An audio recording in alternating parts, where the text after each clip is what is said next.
So, lads, there's not going to be a 2026 WNBA season. There's just not going to be one. And there may not be a WNBA. This may be... Caitlin Clark may never play another game of basketball again. If you think Caitlin Clark is only going to play in the WNBA, I have only going to play... That's So, what you just heard, that's not an exaggeration. That's a content creator who is 100% convinced the WNBA is going to be gone in 2 years. And before you just write it off as some kind of clickbait nonsense, you really need to hear what just went down behind the scenes. The WNBA ownership group slid an offer across the table that would literally make their league the highest paid women's sports league on the entire planet. We're talking a 500% jump in max salaries, minimum deals that are bigger than what most players in the unrivaled league are making, and an average salary of $500,000 a year. The Players Association's response? They called it a slap in the face. If you guys are wondering why, so basically, not a couple of days ago, the players were offered a max contract of 5 times what the current max contract was, a minimum contracts of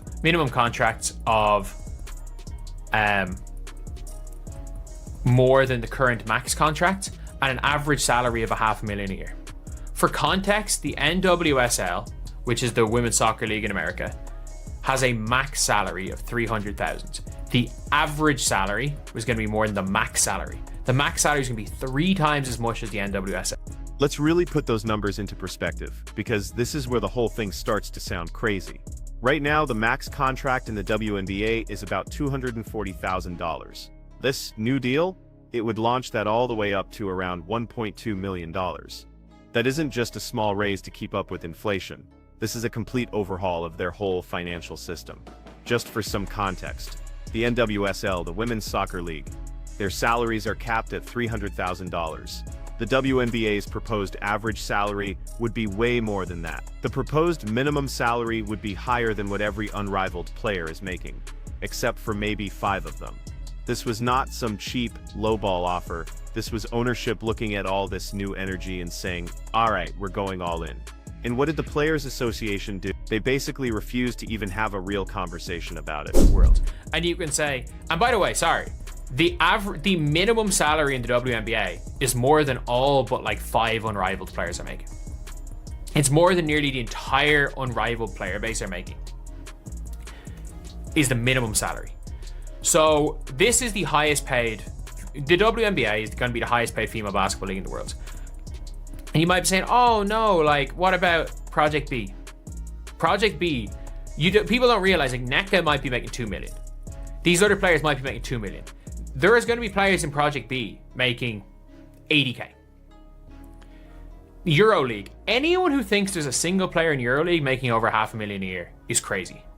MMSM is the highest paid player in EuroLeague. She's not making that. And you know what makes this whole thing just so unbelievable? 16 months ago, just 16 months, Brianna Stewart said her dream was to one day make $1 million playing basketball. That's how new this is. The idea of $1 million WNBA salary was something to shoot for, not something you expected, and the league just handed her that dream on a silver platter. But the union she's a part of basically said, it's not even a starting point for a real talk. Just think about the overseas money for a minute. Diana Taurasi is pretty much the only player in league history to ever make $1 million in a year. Maybe 3 players over in China are getting that kind of money right now. This proposed WNBA deal would create dozens of players earning 7 figures. This isn't just a step forward, it's a massive jump. So why on earth would the players just shoot it down in public instead of at least talking about it privately? So I said this and I'm like, look, the players, like, the league doesn't have to accept this offer. The players don't have to accept it, but I'm like, they have to be close. And I was like, if we hear anything about slap in the face or not good enough, instead of shutting the fuck up and just going and negotiating, because it has to be close, then the players just don't want it to be a league. Because there's no way. And now, apparently, the WNBPA has come out and said they don't see it as moving negotiations forward. So they have gone from, this is a slap in the face, That was their previous statement. The previous statement was, this is a slap in the face, posting shit on social media. And they got this new thing and they said, we still the same thing. Basically, they're implying it's a slap in the face. The whole power play here is really something else, because it seems like the WNBPA thinks they have way more leverage than they actually do. Yeah, Caitlin Clark brought in record TV ratings, sure attendance was way up all over the league, and yes, merch sales went through the roof. But here's the tough truth they might not want to hear. The way the league is owned, more than half of the owners would probably rather just shut the whole thing down than lose a bunch of money on a bad CBA deal. I'm talking 58% of the teams are owned by people who see this as a business, not just a fun side project. They've already watched the league bleed money for 25 years. They saw the NBA pour in tens of millions of dollars just to keep it afloat. Now, for the first time, they see a way to actually make a profit. They are not about to sign a contract that slams that window shut. The players seem to think the Caitlin Clark effect gives them the same kind of power NBA players have. It doesn't. It gave them the best offer in the history of women's sports, and they're acting like it's an insult. You're gonna want NBA money at this stage? Like, I don't actually know. I don't actually know. Like, I don't actually know. Do they want NBA money?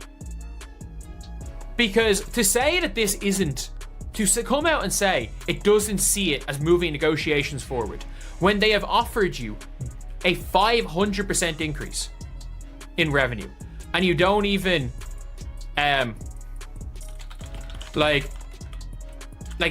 have no leverage. They have no leverage.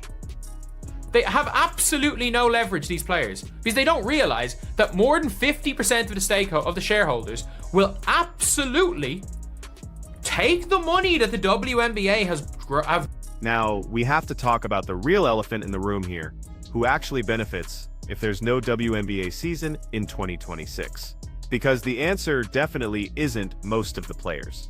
Napheesa Collier and Breanna Stewart, they own Unrivaled. If the WNBA goes dark for a summer, suddenly Unrivaled is the main place for women's basketball in the US. They could easily expand their 3-on-3 leagues, sign on a bunch more players, get better TV deals, and make themselves the go-to spot for the summer. Napheesa's husband helps run Unrivaled. Stewie has a stake in it. They literally have a financial reason for the WNBA to fail. Meanwhile, you've got players like Aaliyah Boston, who doesn't have a piece of Unrivaled, who doesn't have a portfolio of huge endorsements, and who really depends on that WNBA check as her main source of income. They're just collateral damage. The rookie is locked in at $70,000 for the next 3 years. The union isn't fighting for players like her. They're fighting for the absolute top-tier players to get every last dollar, even if it means the whole league goes up in flames. They benefit because the bigger a rival gets, the more money they get, and especially Fee, because her husband's involved. And that's where the problem is like, it doesn't seem like the WNBA have any interest in negotiating. It does not seem like they have any interest in negotiating at all. It seems like they have a set list of demands and they're not budging on it. Because it seems like no matter what the thing comes back at, they're not even willing to, I'm not even gonna say willing to compromise, because at the end of the day, both parties are gonna have to compromise. The WNBA and BPA have their demands.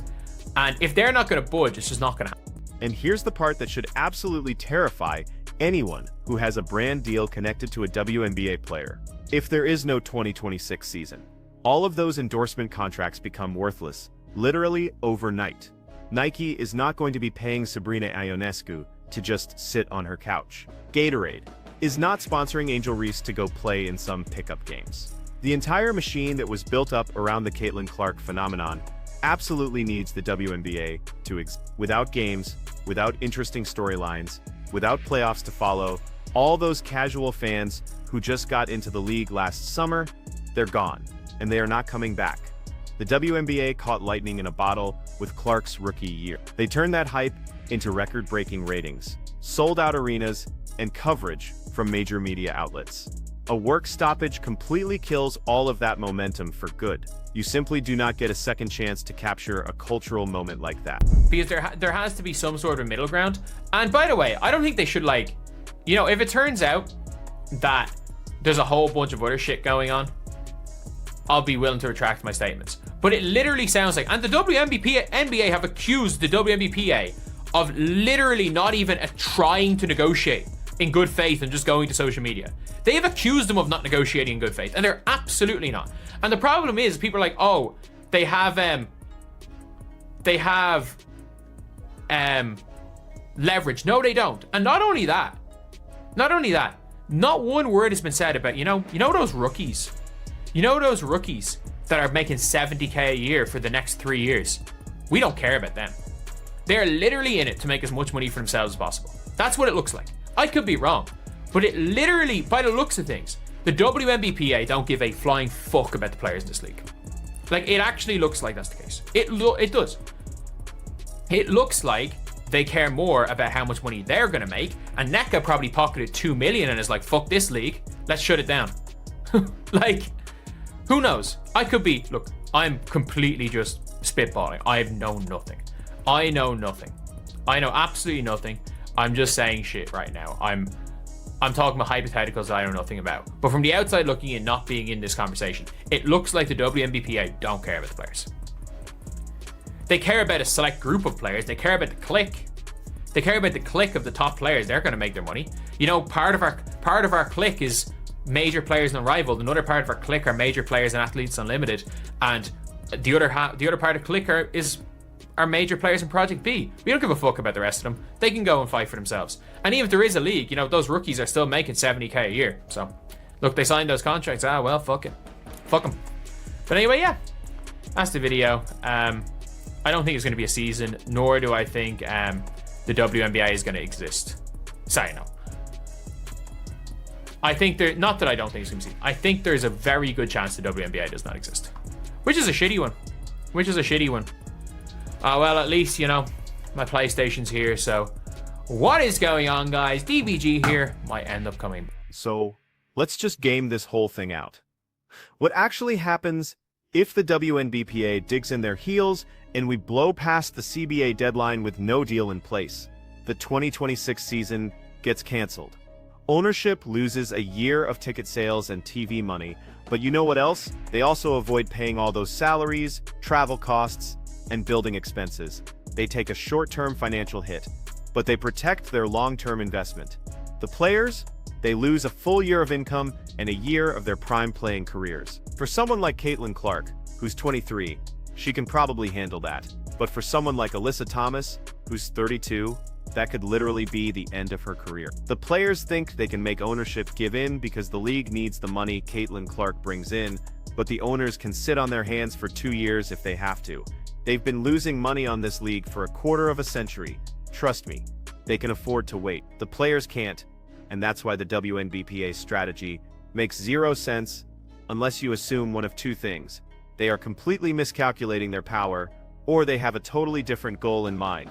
If the real goal is just to get the top 10 players in the league, the biggest possible payday, even if it hurts everyone else, then maybe turning down a 500% raise starts to make a twisted kind of sense.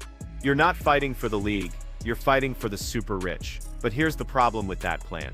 Caitlin Clark is the only player who can walk away from this and keep making bank.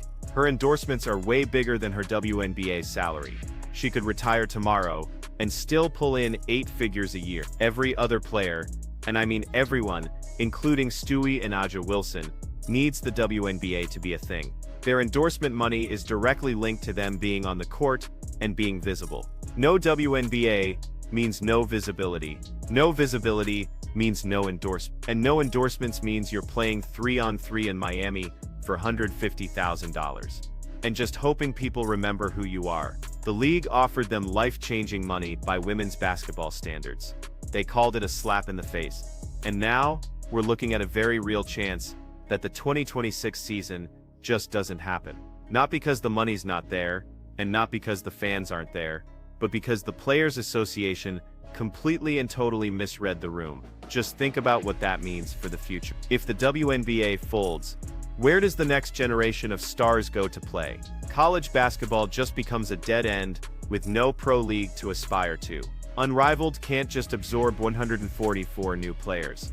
And that league in Saudi Arabia isn't a real long-term option for American players. The entire foundation that took 28 years to build could collapse in one off-season. And for what?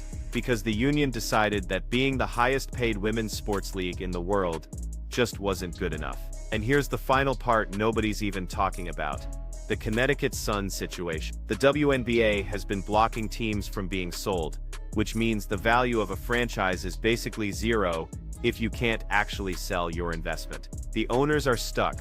They can't get out even if they want to. That takes away one of the biggest reasons to keep a business running at a loss. If you can't get out and you can't make money, why would you keep funding it? The simple answer is, you wouldn't. You'd force the issue. And if forcing the issue means shutting the league down to cut your losses, that's what's gonna happen. The WNBPA seems to think they're in a position of power. They're not. They're in a position of desperation.